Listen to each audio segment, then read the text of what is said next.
అధ్యాయము మొదటి 11 వచనాలు మనం చదువుకున్నాం. వారు యెరూషలేమునకు సమీపించి ఒలీవల కొండ దగ్గర ఉన్న బెత్పగే బేతనియ అనే గ్రామములకు వచ్చినప్పుడు ఆయన తన శిష్యులలో ఇద్దరిని చూచి, మీ ఎదుట ఉన్న గ్రామమునకు వెళ్ళుడి, అందులో మీరు ప్రవేశింపగానే కట్టబడి ఉన్న ఒక గాడిద పిల్ల మీకు కనపడును. దాని మీద ఏ మనుష్యుడును ఎప్పుడునూ కూర్చోడలేదు. దానిని విప్పి తోలుకొని రండి.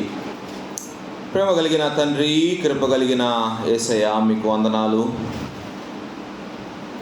ఉదయ కాలము మీ సన్నిధిలో మిమ్మల్ని స్తుతించి మీ నామమును ఘనపరిచి ఈ వాక్యమును ధ్యానించే భాగ్యమును మాకు అనుగ్రహించినందుకు వందనాలు ప్రభువా. జీవము కలిగిన ఈ వాక్కులతో మమ్మల్ని దర్శించమని వేడుకుంటున్నాం. ఈ మెల్లని స్వరమును విను ధన్యత భాగ్యము మాకు అనుగ్రహించండి. సాతాను అంధకార శక్తులను బంధిస్తూ ఉన్నాం. ఏ ఆటంకములు లేకుండా మమ్మల్ని అందరినీ నాయన మీ ఆధీనంలో ఉంచుకొనమని వేడుకుంటున్నాం. మాకందరికీ వినగల చెవి, సిద్ధమైన మనస్సు, వాక్యమును భద్రపరుచుకొని హృదయమును అనుగ్రహించమని వెలువడిన మీ దాసుని మీ శిలువ చాటును మరుగుపరిచి మీ సాధనముగా వాడుకొనమని దీన సేవకుని నోటి మాటలు హృదయ ధ్యానము మీ దృష్టికి అంగీకారముగా చేయమని యేసయ్య అతి పరిశుద్ధ నామములో విన్నపములు అడిగి వేడుకుంటున్నాము తండ్రి, ఆమేన్. రోజు మట్లాదివారం యేసు క్రీస్తు ప్రభువారి జయప్రవేశం ఎక్కడికి? యెరూషలేము పట్టణంలోనికి. యెరూషలేము పట్టణంలోనికి యేసయ్య మరి బహుశా చివరిసారిగా వస్తూ ఉన్నారు. చరిత్రను బట్టి యేసుక్రీస్తు ప్రభువారు వివిధ కారణాలతోటి దాదాపు 11 సార్లు యెరూషలేము పట్టణంలోనికి వచ్చారు. ఇది ఆయన చివరి ప్రయాణం. ఎందుకు ఆయన ఈ పట్టణంలోనికి వస్తూ ఉన్నారు అంటే, ఒక ప్రవచనాన్ని నెరవేర్చుట కొరకు. ప్రవచనాల ప్రకారము యేసుక్రీస్తు ప్రభువారు ఈ లోకంలో పుట్టారు. ప్రవచనాల ప్రకారం యేసుక్రీస్తు ప్రభువారు ఈ లోకంలో జీవించారు. ప్రవచనాల ప్రకారం ఆయన ఈ లోకంలో ప్రతి పనిని చేశారు. ప్రవచనాలన్నిటినీ ముగించి ఈ లోకంలో నుండి ఆయన పరలోకానికి ఆరోహణమై వెళ్ళిపోయారు. కాబట్టి ప్రవచనము లేకుండా, వాక్య ఆధారము లేకుండా ఆయన జీవితంలో ఏ పని జరగలేదు. ఈ లోకానికి ఆయన వచ్చిన కారణం ఏంటంటే, దేవుని యొక్క ఇష్టమును, దేవుని యొక్క చిత్తమును, తండ్రి ఇష్టమును, తండ్రి చిత్తమును నెరవేర్చడానికి ఈ లోకానికి ఆయన రావటం జరిగింది. చూడండి, యోహాను సువార్త 4వ అధ్యాయము 34వ వచనములో ఆ మాట మనకు కనపడుతుంది. నన్ను పంపిన వాని చిత్తము నెరవేర్చుటయు, ఆయన పని తుదముట్టించుటయు నాకు ఆహారమై ఉన్నది అంటారు. ఆయన 33.5 సంవత్సరాలు ఈ లోకంలో జీవించినారు. ఈ 33.5 సంవత్సరాల జీవిత కాలములో ఏ ఒక్క క్షణము కూడా తన ఇష్టము కొరకు, తన ఆలోచనలు నెరవేర్చుట కొరకు, లేకపోతే తన ఆశలు తీర్చుకొనుట కొరకు ఆయన బ్రతకలేదు. ఆయన మరి తన స్వచిత్తాన్ని ఏ విషయంలోనూ నెరవేర్చలేదు. అన్ని విషయాల్లో ఆయన తన తండ్రి చిత్తాన్ని, తనను పంపిన తండ్రి చిత్తాన్ని నెరవేర్చడము కొరకే బ్రతికారని మనకు అర్థమవుతాం. కాబట్టి ఈ క్రీస్తునందు విశ్వాసం ఉంచిన ప్రతి ఒక్కరూ, ఆయన బిడ్డలైన ప్రతి ఒక్కరూ మరి ఈ లోకంలో ఆయన దగ్గర నుండి నేర్చుకోవలసిన ఒక గొప్ప పాఠము ఏంటంటే, దేవుడు నిన్ను నన్ను ఈ లోకములోనికి, మరి ఈ లోకములో నుండి పిలిచి ప్రత్యేకపరిచి ఏర్పరచుకొని నియమించుకున్నారు. దేని కొరకు? ఒక ప్రత్యేకమైన పని కొరకు. ఏంటి ఆ పని అంటే, మనల్ని పిలిచిన మన తండ్రి యొక్క చిత్తాన్ని నెరవేర్చుట కొరకు. అంతేగాని మన స్వచిత్తాన్ని మనం నెరవేర్చుకోవటము కాదు. నీ ఇష్ట ప్రకారము నీవు బ్రతుకుతావని కాదు. నీ ఇష్టాన్ని నెరవేర్చుకుంటూ ఈ లోకములో కాలమును వెళ్ళబుచ్చుతావని కాదు. ఈ లోకములో తండ్రి యొక్క చిత్తాన్ని నీవు నెరవేర్చి ఆయనకు ఇష్టుడిగా, ఆయనకు ఇష్టురాలిగా ఈ లోకములో నీవు బ్రతుకుతావని, ఆయన చిత్తాన్ని ఏ విధము చేతనైనా నెరవేరుస్తావని ఆయన ఈ లోకములో నిన్ను నన్ను ఉంచారు. ఆయన ఈ లోకములో మనల్ని ఉంచిన కారణం ఒక్కటే, ఏ విధము చేతనైనా ఆయన చిత్తమును నెరవేరుస్తామని, ఆయన పనిలో పాలు పంపులు పొందుతామని, ఆయన మనకు అప్పగించిన పనిని మనం నెరవేరుస్తామని. అంతేగాని మనం గొప్పవాళ్ళమని మనం ఈరోజు ఆయన సన్నిధిలో బ్రతికలేము. మనకంటే గొప్పవాళ్ళు, మంచి మంచి సేవకులు సైతము ఈ లోకాన్ని విడిచిపెట్టి వెళ్ళిపోయిన పరిస్థితి మనం చూసాం. మరి దేవుని ఏర్పాటులో మనందరము ఉన్నాము. ఇంకా ఆయన మనకు సమయం ఇచ్చారు.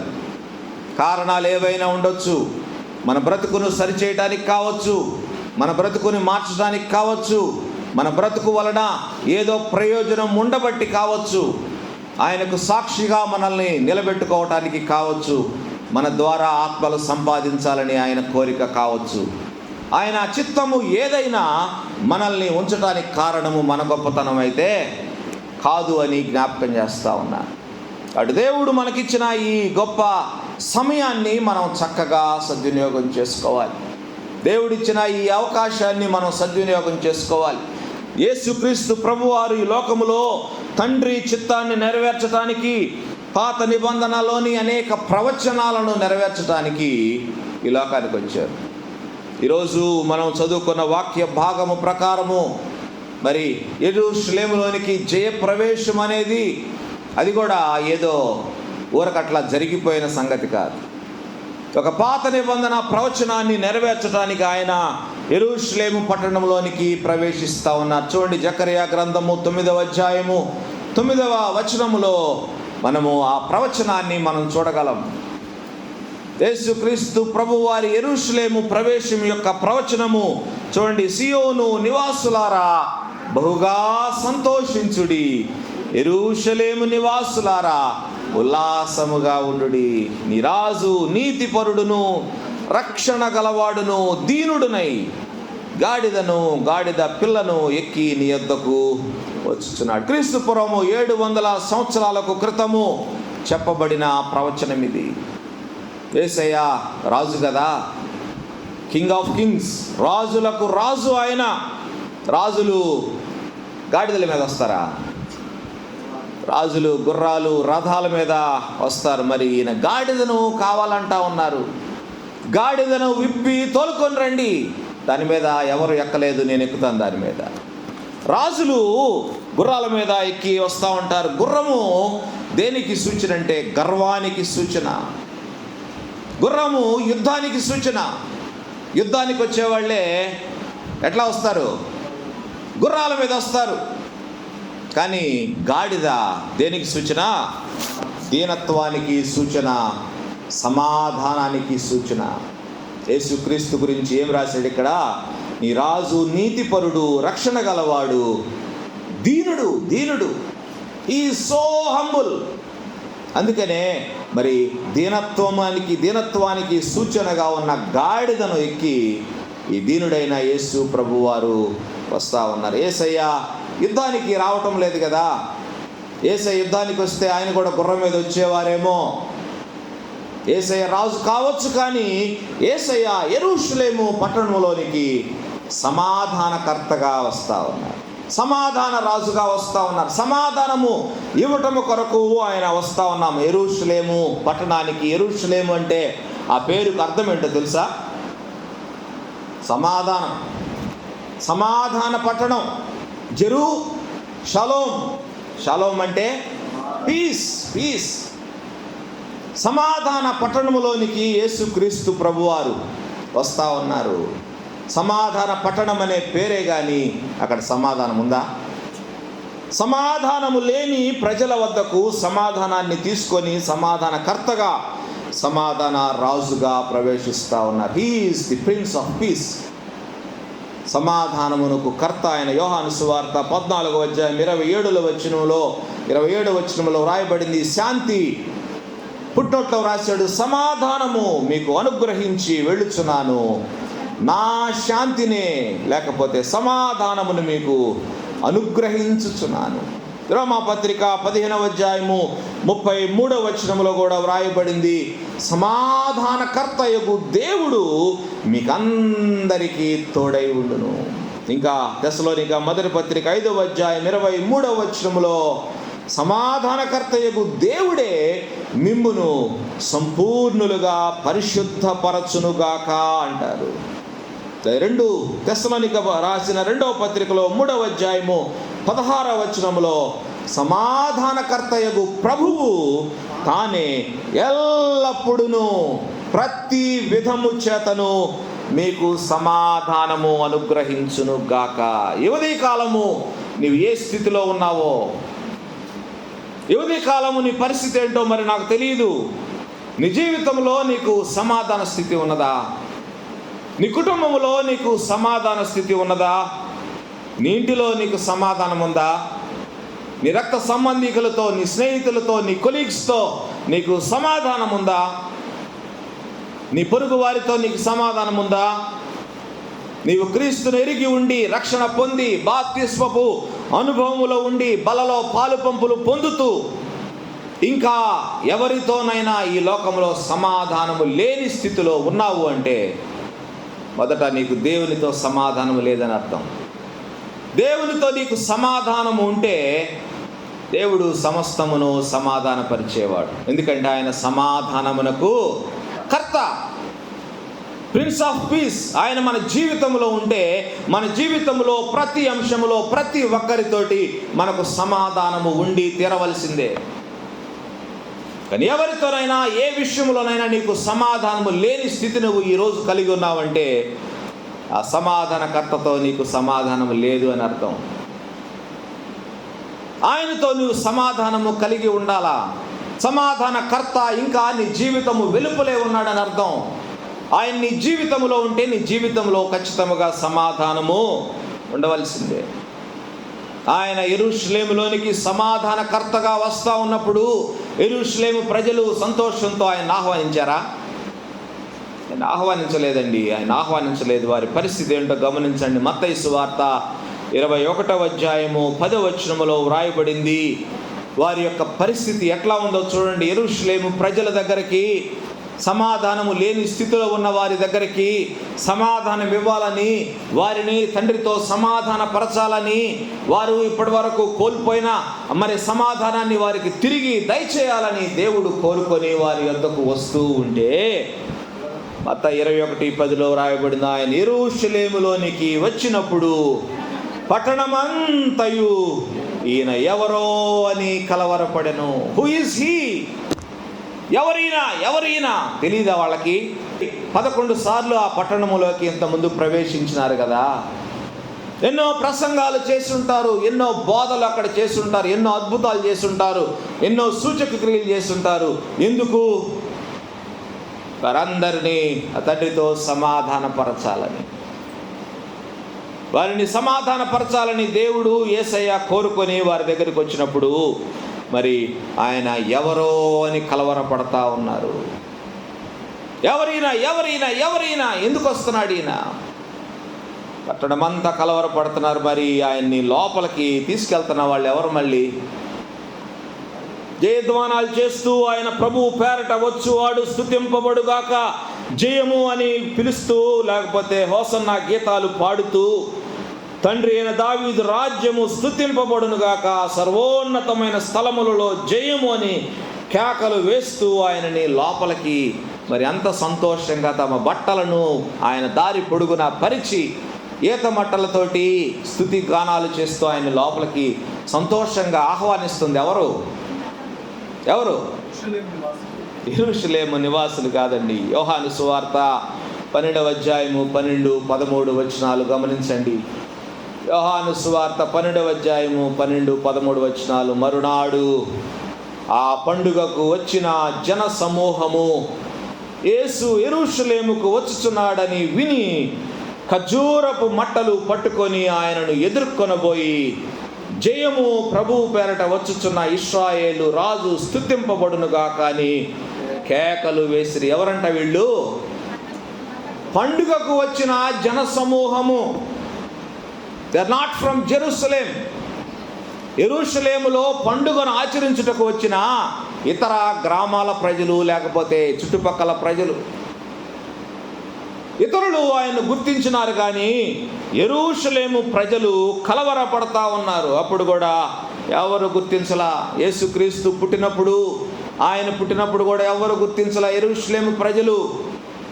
బేత్లెహేములో ఆయన పుడితే ఆయన వద్దకు వెళ్ళి చూసిన వారు ఎవరూ లేరు, గొర్రెల కాపరులు తప్ప. ఎక్కడి నుంచో వచ్చారు తూర్పు దేశపు జ్ఞానులు. ఎక్కడి నుంచో వారు వెతుక్కుంటా ఇక్కడ ఒక రాజు పుట్టాడు అని వాళ్ళు వెతుక్కుంటా వచ్చినారు. వెతుక్కుంటా వచ్చినప్పుడు మత్తయి 2:3 మీరు చదువుకోండి. తర్వాత ఆయన జన్మించినప్పుడు వారు కలవరపడ్డారు. ఇప్పుడు పరిస్థితి మనం గమనిస్తే, ఆయన పుట్టినప్పుడు వాళ్ళలో ఉన్న కలవరము, ఆయన చనిపోబోతున్నప్పుడు కూడా అదే కలవరం, అదే కలవరం. ఈయనెవరో కలవరపడతా ఉన్నారు, భయపడతా ఉన్నారు. ఎందుకు కలవరపడ్డారో మరి. ఈరోజు పరిస్థితి ఎలా ఉందంటే, క్రైస్తవులు అని పేరు పెట్టుకున్నవారు ఎవరు ఆయన గుర్తించడం లేదండి, సరిగా గుర్తించడంలా. యేసుక్రీస్తు ప్రభువారు తన ప్రేమను బట్టి ఎంతో మందిని బలవంతము చేసి ఇక్కడికి పంపించినారు. భారతదేశానికి ఎంతోమంది క్రైస్తవ మిషనరీలు, అమెరికన్ బ్యాప్టిస్ట్ మిషనరీలు, లండన్ బ్యాప్టిస్ట్ మిషనరీలు ఎంతోమంది భారతదేశానికి వచ్చి సువార్త ప్రకటించినారు. ఈ దినాల్లో చాలామంది మరి క్రైస్తవులని పేరు పెట్టుకున్నవారు ఆయన్ని గుర్తించడం లేదండి. చాలామంది క్రైస్తవేతరులు ఆయన్ని గుర్తిస్తూ ఉన్నారు. చాలామంది క్రైస్తవేతరులు ఆయనను ఈ రోజున తెలుసుకుంటా ఉన్నారు. ఎవరి దగ్గరికైతే మరి ఈ మిషనరీలు వచ్చారో, అట్టడుగున ఉన్న వారి దగ్గరికి, బలహీన స్థితిలో ఉన్న వారి దగ్గరికి, లోకములో నీచమైన అతి దీనమైన స్థితిలో ఉన్న వారి దగ్గరికి ఎవరినైతే మరి దేవుడు పంపించినాడో వారిలో బహు కొద్ది మంది తెలుసుకున్నారు. ఇంకా 90% మంది ఇంకా ప్రభువుని ఎరుగని స్థితిలోనే పడి ఉన్నారు. భారతదేశంలో నానాటికి క్రైస్తవుల శాతము తగ్గిపోతా ఉంది, కానీ మరి రోజు రోజుకి పెరగాలి. పుట్టగొడుగుల్లాగా చర్చిలు పుట్టుకొస్తున్నాయి. ఒక చర్చితోటి ఒక లాగటం లేదు. అన్ని సిటీస్లో వాళ్ళకు బ్రాంచ్లు కావాలా. ఇన్ని లక్షల మంది ప్రభువుని తెలుసుకొని, ఇన్ని లక్షల మంది చర్చిలకి వెళ్తూ ఉంటే, ఇంతమంది రక్షణ పొందుతూ ఉంటే, ఇంతమంది బాప్తీసాలు తీసుకుంటూ ఉంటే, మరి భారతదేశంలో ఇప్పటికీ 2% లోపలే ఉందే క్రైస్తవ్యం. ఏంటి కారణం? ఎందుకు ఈ స్థితి? క్రైస్తవుల శాతం రోజు రోజుకి పెరిగిపోవాలి ఇన్ని సంఘాలు పుట్టుకొస్తున్నప్పుడు. ఎందుకంటే క్రైస్తవులాగా జీవించటంలా, క్రైస్తవుల్ని లోకము గుర్తించటంలా. వీళ్ళు క్రైస్తవులు అనేది ఎవరికి తెలియదు. ఎవరు క్రైస్తవులో, ఎవరు క్రైస్తవులు కాదో, ఎవరు ప్రభువుని ఎరిగిన వారో, ఎవరు ప్రభువుని ఎరగని వారో ఎవరికి తెలియదు. ఎందుకంటే మనమే మన యొక్క స్థితిని ఎవరికి చెప్పుకోం. నేను క్రైస్తవుడిని అని చెప్పుకోవడానికి నాకు భయం. నేను క్రైస్తవుడిని తెలుసుకోకపోతే బాగుండు అని బ్రతికిపోతా ఉన్నాం మనం. ఆఫీసులకు వెళ్ళినప్పుడు, ఎందుకంటే నా క్రైస్తవ్యాన్ని బట్టి, నా కులాన్ని బట్టి, నా మతాన్ని బట్టి నన్ను నీచంగా చూస్తారేమో, తక్కువగా చూస్తారేమో, వివక్ష చూపిస్తారేమో. భయం. ఎందుకు భయం? ఎందుకు మనం భయపడాలి? యేసయ్య ఈనాడు భయపడలేదే. యేసయ్య ఈ లోకంలో మరి అందరి చేత తిరస్కరించబడినాడు. ఎవరు ఆయన్ని అంగీకరించలేదు. బహు కొద్ది మంది వేళ్లతో లెక్క పట్టగలిగినంత కొద్ది మందే ఆయనను అంగీకరించినారు, ఆయనను రక్షకునిగా స్వీకరించినారు. ఈరోజు పరిస్థితి కూడా అట్లాగే ఉందండి. నామకార్థ క్రైస్తవ జీవితం, కేవలం పేరుకు క్రైస్తవులు, చర్చి వరకు క్రైస్తవులు. చర్చి బయటికి వెళ్తే మళ్ళీ పాత జీవితమే, పాత బ్రతుకే, పాత పేరే. చాలామంది 2 పేర్లు పెట్టుకుంటూ ఉంటారు, 2 పేర్లతో చలామణి అవుతూ ఉంటారు, 2 సర్టిఫికెట్లు పెట్టుకుంటూ ఉంటారు. కొంతమంది ఉద్యోగాలు కావాలటు, మళ్ళీ ఇటు క్రైస్తవ్యం కావాలా, దీంట్లో పదవులు కావాలా. ఇటువంటి దౌర్భాగ్య పరిస్థితిలో నేటి సంఘాలు, నేటి క్రైస్తవులు ఉంటా ఉన్నారు. అందుకనే మరి క్రైస్తవ్యం యొక్క శాతము భారతదేశంలో నానాటికి దిగజారిపోతూ ఉంది, ఇంకా తగ్గిపోతూ ఉంది. రక్షణ మనందరికీ అందుబాటులో ఉంది, రక్షకుడు అందుబాటులో ఉన్నాడు, సేవకులు అందుబాటులో ఉన్నారు. కానీ నిర్లక్ష్యము చేస్తూ ఉన్నారు చాలామంది. జీవితాలు దేవునికి అప్పగించకుండా నిర్లక్ష్యము చేస్తూ ఉన్నారు. ఇంత గొప్ప రక్షణను నిర్లక్ష్యము చేసిన ఎడల ఎలా తప్పించుకుంటావు? యేసయ్య వచ్చింది మనల్ని రక్షించడానికే కదా. లోకమంతటిని రక్షించాలా, లోకంలోన ప్రతి ఒక్కరూ మారు మనసు పొందాలా, అందరూ అంతటా మారు మనసు పొందవాలని దేవుడు ఆజ్ఞాపిస్తా ఉన్నాడు. అప్పుడైతే అజ్ఞాన కాలాలవి, ఆ అజ్ఞాన కాలములను దేవుడు చూడనట్లుగా ఉండెను, వదిలేశాడు. సరేలే. ఇప్పుడైతే అందరూ అంతటా మారు మనస్సు పొందవలనని దేవుడు ఆజ్ఞాపిస్తున్నాడు. It is God's command. Everyone must be saved. నువ్వు ఇంకా రక్షించబడకపోతే తప్పించుకోగలవా? తప్పించుకోలేవు. మరి ఇశ్రాయేలు ప్రజలు, యెరూషలేము ప్రజలు రక్షణను నిర్లక్ష్యము చేసినారు. యేసుక్రీస్తు ప్రభువారు స్వయముగా సమాధానకర్తగా దేవునితో వారిని సమాధానపరచడానికి తిరిగి ఆయన దగ్గరికి వస్తే వారు ఆయనను అంగీకరించలేదు. యూదులందరూ మరి తప్పించుకోలేకపోయినారండి. ఈ క్రీస్తు శకం 70లో మరి యెరూషలేము పట్టణము సర్వనాశనమైపోయింది. 11 లక్షల మంది శవాలుగా కనపడ్డారు. 1,00,000 మంది బలవంతులని రోమా పట్టణానికి తీసుకొని వెళ్ళిపోయినారు. వాళ్ళకి ఎన్నో పాఠాలు దేవుడు వారికి నేర్పిస్తూ వచ్చాడు. అష్షూరు సామ్రాజ్యంలో కొంతకాలము వారు బానిసలుగా బ్రతికారు. బబులోను సామ్రాజ్యంలో బానిసలుగా బ్రతికారు. తర్వాత అనేక రాజ్యాలకు వాళ్ళు బానిసలుగా అయిపోయారు. 70వ సంవత్సరంలో సర్వనాశనం అయిపోయినారు. అయినా వారిలో మార్పు లేదు. యెరూషలేము పట్టణంలోనికి యేసయ్య వచ్చి ఆయన చేసిన 2 పనులు మీకు జ్ఞాపకం చేస్తాను. 2 సంగతులు మీకు జ్ఞాపకం చేసి నేను ముగిస్తాను. లూకాసు వార్త 19వ అధ్యాయము 41వ వచనంలో వ్రాయబడింది. చూడండి, ఎందుకు వచ్చారు ఆయన, ఏం చేశారు ఆయన ఆ పట్టణంలోనికి వచ్చి ఆయన మొదట చేసిన పని ఏంటో గమనించండి. 41వ వచనము, ఆ పట్టణమునకు సమీపించినప్పుడు దానిని చూచి దాని విషయమై ఏడ్చి, నీవును నీ దినమందైనను సమాధాన సంబంధమైన సంగతులను తెలుసుకొని ఎడల నీకు ఎంతో మేలు. కానీ ఇప్పుడు అవి నీ కనులకు మరుగు చేయబడి ఉన్నవి.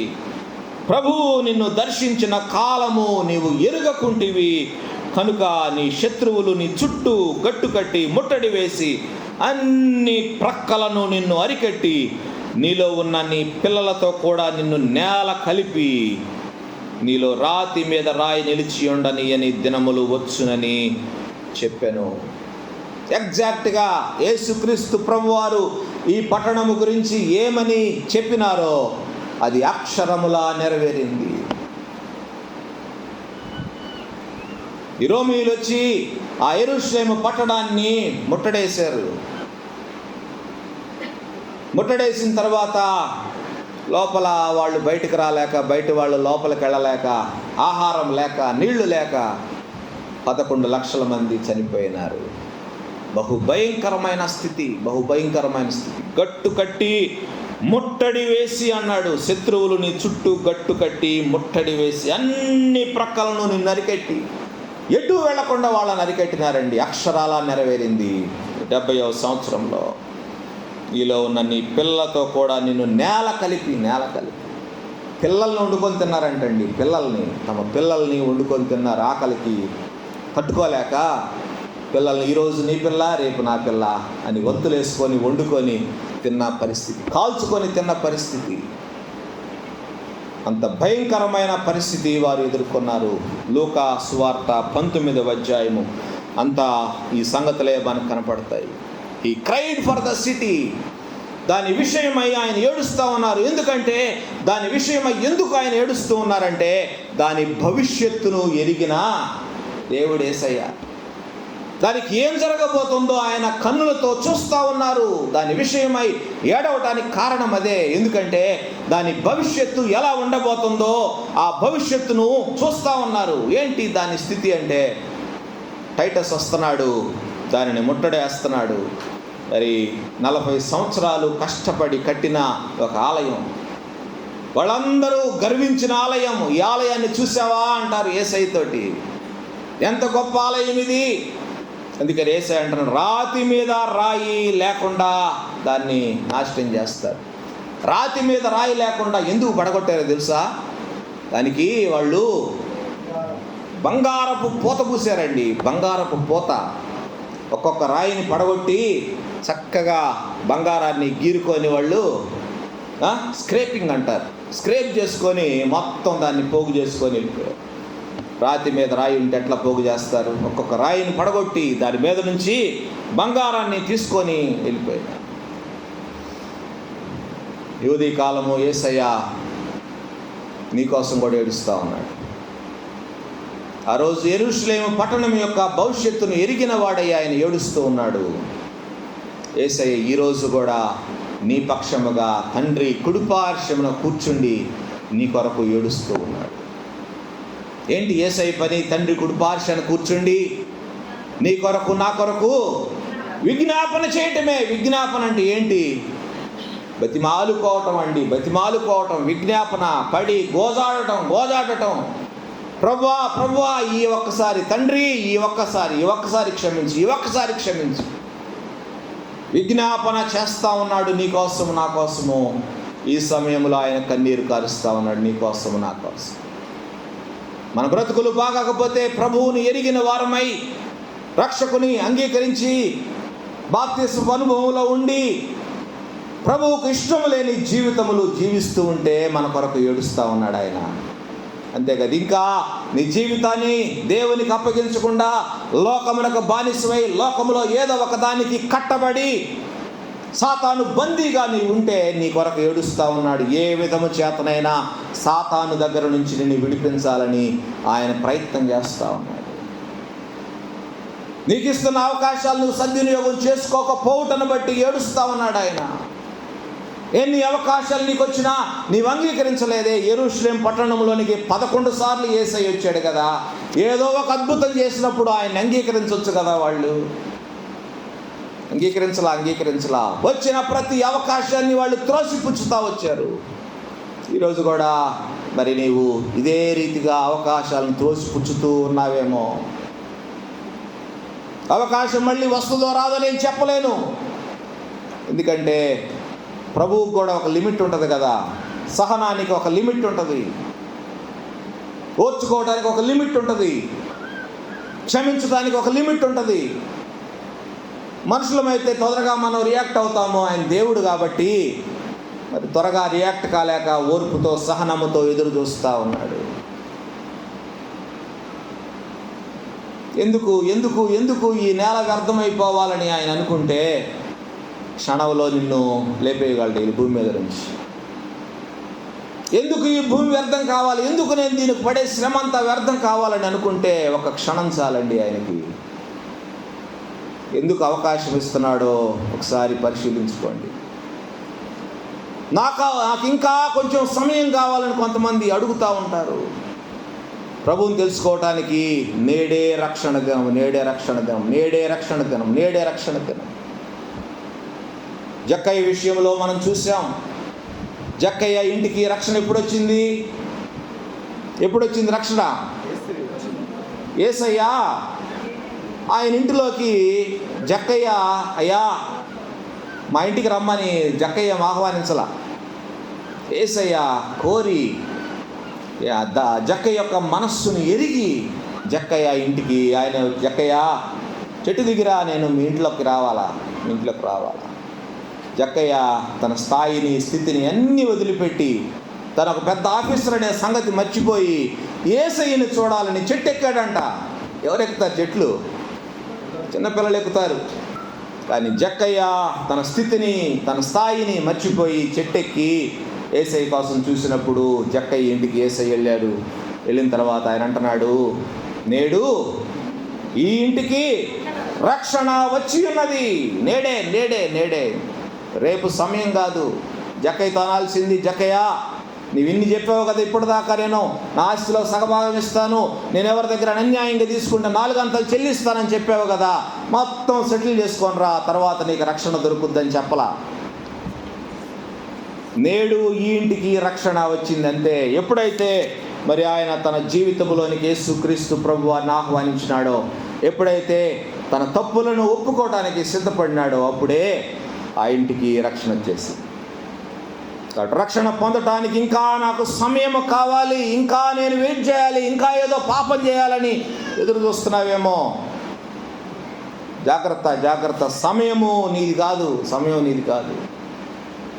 ఎప్పుడు ఏమి సంభవించునో నీకు తెలియదు, నాకు తెలియదు. కాబట్టి యేసుక్రీస్తు ప్రభువారు ఈ ఉదయకాలము నీ కఠినత్వాన్ని బట్టి, నీ మూర్ఖత్వాన్ని బట్టి, నీ కఠిన హృదయాన్ని బట్టి ఏడుస్తూ ఉన్నారు, రోధిస్తూ ఉన్నారు తండ్రి దగ్గర. ప్రభువా, ఈ దినమైన ఈ సమాధాన సంగతులు నా బిడ్డ తెలుసుకుంటే మేలు కదా.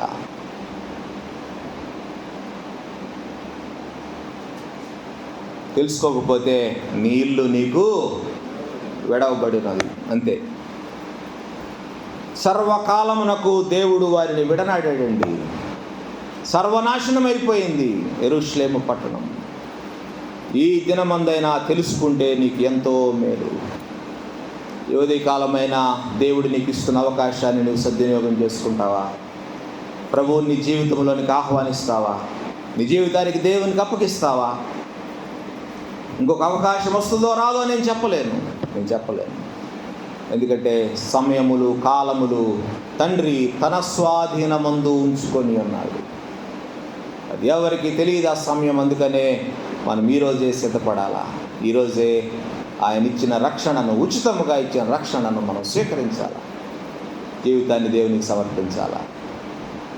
రెండవ సంగతి, ఆయన చేసిన రెండవ పని ఏంటంటే, లూకాసు వార్త 19వ అధ్యాయము 45-46 వచనాల్లో, 45-46, ఆయన దేవాలయములో ప్రవేశించి అందులో విక్రయములు చేయువారితో, నా మందిరము ప్రార్థన మందిరము అని వ్రాయబడినదైతే మీరు దానిని దొంగల గుహగా చేసిరని చెప్పి వారిని వెళ్ళగొట్ట ఆరంభించెను. రెండవ పని, he is cleansing the temple. ఈ లోకంలో మరి ప్రజలు వెళ్ళి దేవుని ఆరాధించే ఒక మందిరమును గురించి యేసయ్య ఎంత ఆలోచన కలిగి ఉన్నారో చూడండి. ఆలయము పరిశుభ్రముగా ఉండాలని ఆయన కోరుకుంటున్నారు. ఆలయము పవిత్రముగా ఉండాలన్నా, మందిరము సమస్త జనులకు ప్రార్థన మందిరము, దానిని మీరు దొంగల గుహగా చేసినారు. ఈరోజు మరి ఆ సంఘాలు లేకపోతే ఆలయాలను పేరు పెట్టబడినవన్నీ దొంగల గుహగా మారిపోయినాయి. పదవుల చుట్టూ, డబ్బుల మూటల చుట్టూ రాజకీయాలు జరుగుతూ ఉన్నాయి. వాటి చుట్టూనే సమస్తము జరుగుతూ ఉన్నాయి. వాటి కొరకే అందరూ ప్రయాసపడుతున్నారు, పోరాటాలు చేస్తున్నారు, కోర్టులకు వెళ్తున్నారు, వాయిదాలు వేస్తున్నారు, పోతున్నారు, వెళ్తున్నారు, వస్తున్నారు. ఇది తెగట్లేదు. సమాధానం లేకుండా మరి ఏమి సమాధానం గురించి బోధిస్తారో మరి తెలియదు. యోధి కాలము దేవుడు మందిరాలను లేకపోతే ఆలయాలను లేకపోతే సంఘాలను పవిత్రముగా ఉంచాలని కోరుకుంటూ ఉన్నారు. ఆలయం పవిత్రంగా, పరిశుద్ధంగా ఉండాలి. ఆలయం అంటే అప్పుడైతే బిల్డింగ్ అయి ఉండొచ్చు, ఇప్పుడైతే ఆలయం అంటే ఏంటి? ఆలయం, సంఘమే ఆయన ఆలయం. సంఘము ఆయన ఆలయం. సంఘము ఆయన ఆలయము. ఆయన యందు విశ్వాసం ఉంచిన వారందరూ ఆయన ఆలయం. ఆయన మన శిరస్సు, మనం ఆయన శరీర అవయవాలు. సంఘములో కక్షలు, సంఘములో కుట్రలు, సంఘములో కుమ్ములాట్లు, కేసులు, ద్వేషం, అసూయ, మరి ఇవన్నీ ఈ విధంగా ఉంటే మరి ఆలయంలో ప్రభువు నివసించగలడా? ఆలయంలో ప్రభువు నివసించడానికి ఇష్టపడటం లేదు ఈ దినాల్లో. దేవుణ్ణి ఆలయము వెలుపట ఉంచేశారు. కొంచెము లోతుగా మనము ధ్యానిస్తే కొరింథీ మొదటి పత్రిక 6వ అధ్యాయం 19వ వచనములో మరి పౌలు భక్తుడు వ్రాస్తాడు, మీ దేహము దేవుని వలన మీకు అనుగ్రహింపబడి మీలో ఉన్న పరిశుద్ధాత్మకు ఆలయమై ఉన్నది. మన దేహమే దేవుని, it is the temple of God. ఆయన మరి చేతితో కట్టబడిన ఆలయాల్లో నివసించడానికి ఆయన ఇష్టపడటం లేదు. ఎందుకంటే అక్కడంతా సమస్త కుళ్ళు కుతంత్రాలు అక్కడ ఉన్నాయి కనుక దేవుడు ఈ ఆలయంలో నివసించడానికి ఇష్టపడతా ఉన్నారు. మరి దేహం అనే నీ ఆలయము పరిశుభ్రంగా ఉందా? ఈ ఉదయకాలం నీ ఆలయం శుభ్రంగా ఉందా? పవిత్రముగా ఉంటే ఆయన లోపల బ్రతుకుతారు, ఆయన బ్రతుకుతారు. అపరిశుభ్రమైన ఆలయంలో ఆయన నివసించరు. అపరిశుభ్రంగా ఉంటే, అశుద్ధముగా ఉంటే, అపవిత్రముగా ఉంటే ఆలయాన్ని దేవుడు మరి తన నివాసముగా ఎట్లా అంగీకరిస్తారు? మన శరీరము దేవుని ఆలయము. దేవుని అడగాల, ప్రభువా ఈ ఆలయము బాగలేదు ప్రభువా, ఈ ఆలయంలో నీకు ఇష్టం లేనివి కొన్ని ఉన్నాయి ప్రభువా. మరి అందరికీ చెప్పుకోలేకపోవచ్చు, కానీ దేవునితో చెప్పుకోవచ్చు కదా, దేవునితో చెప్పుకోవచ్చు. 51వ సంకీర్తనలో మరి దావీదు భక్తుడు అడుగుతాడు 7 నుంచి 10 వచనాల్లో, దేవా హిస్సోపుతో నన్ను కడుగయ్యా, నాకు శుద్ధ హృదయము కలుగజేయ్యా, సిద్ధ మనస్సు నాకు పుట్టించయ్యా, నీకు ఆయాసకరమైన మార్గము నాలో ఉంటే దాన్ని తీసివేయి ప్రభువా అని దావీదు భక్తుడు దేవుని అడుగుతున్నాడు. ఉదయకాలం దేవుని అడుగుదాం. మరి మన జీవితంలో అపవిత్రత ఉంటే, మన జీవితం అపరిశుభ్రముగా ఉంటే అది ఆయనకు నివాస యోగ్యము కాదు. కాబట్టి ఆయన కోపం వస్తే మనం తట్టుకోలేమండి. ఆయన కోపాన్ని, ఆయన ఉగ్రతకు తాళగలిగిన వారు ఎవరు? ఆయన ఉగ్రతకు, ఆయన కోపానికి మనం తాళలేము, తట్టుకోలేము. అటు దేవుడి ఉదయ కాలము నీకు అవకాశం ఇస్తా ఉన్నారు. యేసుక్రీస్తు ప్రభువారట ఈ రోకలు అమ్మేవారు, పావురాలు అమ్మేవారు, పక్షులు జంతువులు అమ్మేవాళ్ళనంట కొరడా తయారు చేసి తరిమాడంట. కొరడా తయారు చేసి, కొరడా దులిపిస్తాడు, జాగ్రత్త. మన మాట వినకపోతే, ఆయనకు లోబడకపోతే, దేవుని ఆలయాన్ని మనం పాడు చేస్తూ ఉంటే దేవుడు కొరడా జులిపిస్తాడు. కొరడా జులిపించేదాకా ఎదురు చూడద్దు. దేవుని యొక్క అవకాశం ఇస్తూ ఉన్నారు ఈరోజు ఈ ఉదయకాలం. జీవితాన్ని దేవునికి సమర్పించు, దేవుని అడుగు. నీ జీవితం అపరిశుభ్రముగా ఉంటే, అపవిత్రంగా ఉంటే దేవునికి సహాయం అడుగు, దేవుడు సహాయం చేస్తాడు. లూకాసు వార్త 12వ అధ్యాయం 47వ వచనంలో ఒక మాట రాయబడిన చూడండి, తన యజమానుని చిత్తము ఎరిగి ఉండియు సిద్ధపడక అతని చిత్తము చొప్పున జరిగింపక ఉండు దాసునికి ఏం జరుగుతాయంట? అనేకమైన దెబ్బలు తగులును. దెబ్బలు కావాలంటే వెయిట్ చేయండి. దెబ్బ తగిలిందాకా వెయిట్ చేయొద్దు. దెబ్బ తగలక ముందే జాగ్రత్త పడటం మంచిది. అనేకమైన దెబ్బలు, కోలుకోలేవు. జాగ్రత్త. కాబట్టి ఉదయకాలము దేవుడు నీకు సహాయం చేస్తారు. దేవుణ్ణి అడుగు. ఉదయకాలం నిన్ను గురించి ఆయన ఏడుస్తూ ఉన్నారు, రోధిస్తూ ఉన్నారు తండ్రి దగ్గర కూర్చొని, ప్రభువా ఈ వ్యక్తిని కాపాడు, ఈ వ్యక్తిని క్షమించు అని రోధిస్తూ ఉన్నారు నీ గురించి. జీవితాన్ని ఇంకా అప్పగించకపోతే ఈరోజు నీ జీవితాన్ని దేవునికి సమర్పించు. నువ్వు రక్షించబడిన వ్యక్తివైతే నీ ఆలయము అపరిశుభ్రంగా ఉందేమో, అపవిత్రంగా ఉందేమో, పవిత్రపరచుకోవటానికి దేవుని సహాయం అడుగు. దేవుడు సాయం చేస్తాడు. తల్ల వంచండి, ప్రార్థన చేసుకుందాం. దేవుని అడుగుదాం. ఉదయకాలం జీవితాన్ని, నా జీవితం ప్రభువా ఇప్పటి వరకు నా ఇష్టానుసారముగా నేను బ్రతుకుతా వచ్చాను ప్రభువా, నన్ను క్షమించండి అని దేవుని అడిగే ఉదయకాలం. ఇకపై నేను నా ఇష్ట ప్రకారం కాదు ప్రభువా, నీ ఇష్ట ప్రకారం నేను జీవిస్తాను ప్రభువా అని దేవుని దగ్గర ఒప్పందం చేసుకో ఉదయకాలం. ప్రియమైన యేసయ్య, మీకు వందనాలు, స్తుతులు, స్తోత్రాలు చెల్లిస్తున్నాం ప్రభువా. ఉదయకాలం నాయనా మీరు మా జీవితంలోనికి రాజుగా రావాలని మీరు ఆశపడుతున్నారు, సమాధానకర్తగా రావాలని ఆశపడుతున్నారు, మమ్మల్ని తండ్రితో సమాధానపరచాలని ఇష్టపడుతున్నారు. అయినా మాకు ఇంకా మరొక అవకాశం ఉందో లేదో కానీ ప్రభువా, ఉదయకాలం మాకు ఇచ్చిన ఈ గొప్ప అవకాశమును బట్టి మిమ్మల్ని స్తుతిస్తూ ఉన్నాం. అది నా యెరూషలేము పట్టణంలోనికి సమాధానకర్తగా మీరు వచ్చినారు, కానీ ఎవరు మిమ్మల్ని గుర్తించలేదు. అందుకే సర్వనాశనం అయిపోయినారు నాయన. ఉదయకాలం ఇంకా మిమ్మల్ని గుర్తించక, మీకు లోబడక తమ హృదయాలను కఠినపరుచుకున్న వారి స్థితి ఏంటో మాకైతే తెలియదు. వారి కొరకు ఏ ప్రమాదము, ఏ దెబ్బలు పొంచి ఉన్నావో మాకైతే తెలియదు. కానీ ప్రభువా, మరి నాయనా ఆ దెబ్బలకు వారు సిద్ధపడటానికి సహాయం చేయండి. అంతకంటే వేరే మార్గం లేదు కదా ప్రభువా. అయినా సహాయం చేయండి. ఉదయ కాలము మీకు లోబడటానికి తీర్మానించుకున్న బిడ్డల కొరకు మేము ప్రార్థిస్తున్నాము. వారి జీవితాల గురించి మీకు ఒక ఆలోచన ఉంది, మీ గొప్ప ఏర్పాటు ఉంది. మీరు వారిని ప్రత్యేకపరిచినారు, వారిని ఏర్పరచుకున్నారు. వారి కొరకు ఈ క్షణంలో మీరు రోధించారు, అందుకే వారు లేచి నిలవబడ్డారు. అయినా వారి జీవితాలు వారు మీకు సమర్పించి, మీకు లోబడి నైనా మీరు అక్కడ పర్యంతము మీకు సాక్షులుగా ఉండేటకు మీ కృప వారికి దయచేయమని వేడుకుంటూ ఉన్నాం. నిలువబడిన ఈ బిడ్డలను మీరు ఆశీర్వదించండి. వారి నిర్ణయాన్ని బట్టి వారిని మీరు ఆశీర్వదించండి. ఇంకా లోబడక నైనా మీకు తమ జీవితాలను అప్పగించక కఠినంగా ఉన్న వారి కొరకు మేము ప్రార్థిస్తున్నాము. నైనా తగిన సమయంలో వారు ఆయన మిమ్మల్ని తెలుసుకున్నట్లుగా మీ చిత్తమైతే మరొక్క అవకాశం వారికి దయచేయమని వేడుకుంటూ ఉన్నాము.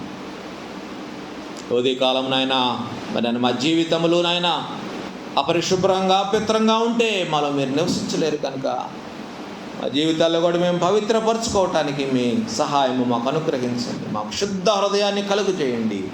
నీకు ఆయాసకరమైన మార్గములు మాలో ఉంటే తీసివేసి మీకు ఇష్టమైన పాత్రగా మమ్మల్ని వాడుకొని మనం వేడుకుంటూ మీ చిత్తానికి మమ్మల్ని అప్పగించుకుంటూ మీకు లోబడుటకు మీ కృపను అనుగ్రహించమని యేసయ్య పరిశుద్ధ నామములో విన్నపములు అడిగి వేడుకుంటున్నాము తండ్రి. ఆమేన్.